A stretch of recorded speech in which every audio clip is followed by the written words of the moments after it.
தமிழக வெற்றி கழகம் அதிக தொகுதிகளில் வெற்றி பெற்றதை அக்கட்சியின் வழக்கறிஞர் அணியினர் பட்டாசு வெடித்தும் இனிப்புகள் வழங்கியும் கொண்டாடினர்.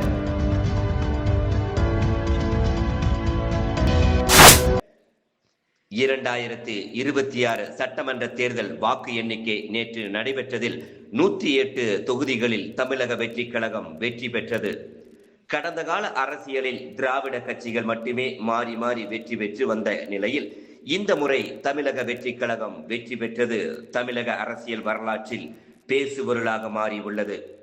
விஜய் வெற்றி பெற்றதை கட்சி தொண்டர்கள், பொதுமக்கள் பலரும் வெகு விமர்சையாக கொண்டாடி வருகின்றனர்.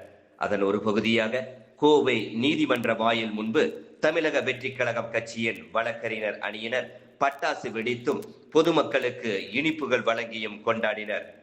நீதிமன்ற நுழைவாயில் முன்பு நீண்ட சரவெடியை வெடித்து கொண்டாடிய அவர்கள் அவ்வழியாக சென்ற பொதுமக்களுக்கும் வாகன ஓட்டிகளுக்கும் இனிப்புகளை வழங்கி டிவிகே என முழக்கமிட்டு தமிழகத்தின் முதல்வர் விஜய் என்று முழக்கங்களை எழுப்பி உற்சாகத்தை வெளிப்படுத்தினர். பத்திரிகையாளர்கள் பார்வையில் இந்த வெற்றி எப்படி தெரியுதுன்னு நீங்க தான் சொல்லணும். எல்லாரும் ஒருமிக்க கருத்தாக தேர்தல் நடக்கிற வரைக்கும் என்ன சொல்லிட்டு இருந்தீங்க? வேற கட்சி தான் வரும், இது 5% வருமா, 7% வருமா, ஒரு சீட்டாவது பெருமா அப்படின்லாம் கேள்வி கேட்டுக்கிட்டு மக்களை திசை திருப்பிட்டு இந்த சமுதாயம் இன்னைக்கு வந்துக்கிட்டு ஆச்சரியப்படக்கூடிய வகையில் இந்த கணிப்பு, இந்த ரிசல்ட் வந்ததுக்கப்புறம் மாறி இருக்காங்க. இதை ஓட்டு போட்டு தேர்ந்தெடுத்தா பாருங்க மக்களை நீங்கள் பாராட்டியே தீரணும். பணம் எதுவும் வாங்காமல், எந்த கட்சிக்கும் பணம் வாங்கி விலை போகாமல், பணத்தை தனிப்பட்ட முறையில் இந்த வாக்கை மாற்றி இந்த தமிழக வெற்றி கழகத்துக்கு கொடுத்துருக்காங்கன்னா இதுதான் தமிழகத்தில் நடந்த ஒரு மிகப்பெரிய புரட்சி. அதுதான் விசில் புரட்சி. இது எந்த நாட்டிலையும் எந்த ஸ்டேட்லையும் நடக்கலை. ஒரு பக்கம் எதிர்கட்சிகள் எல்லாம் பணம் கொடுத்துட்டு இருக்கு, மறுபுறம் பணமே இல்லாமல் விசில் புரட்சி செய்தவர் தான் எங்கள் தளபதி விஜய். அதை நீங்கள் புரிஞ்சுக்கணும். இந்த புரட்சிக்கு நீங்கள் ஆதரவு கொடுக்கணும். இந்த புரட்சினால என்ன நடக்குன்னா இந்த சமுதாயத்தில் இருக்கக்கூடிய ஊழல், நேர்மையற்ற ஆட்சி எல்லாம் கலைந்து எறியப்படும்.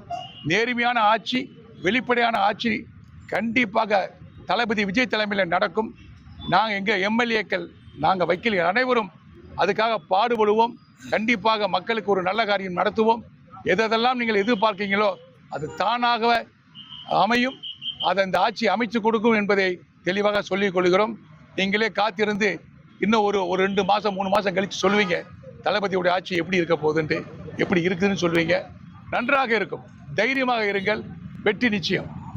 தமிழக முதல்வர் விஜய், தமிழக முதல்வர் விஜய். உள்ள தள்ளிட்டு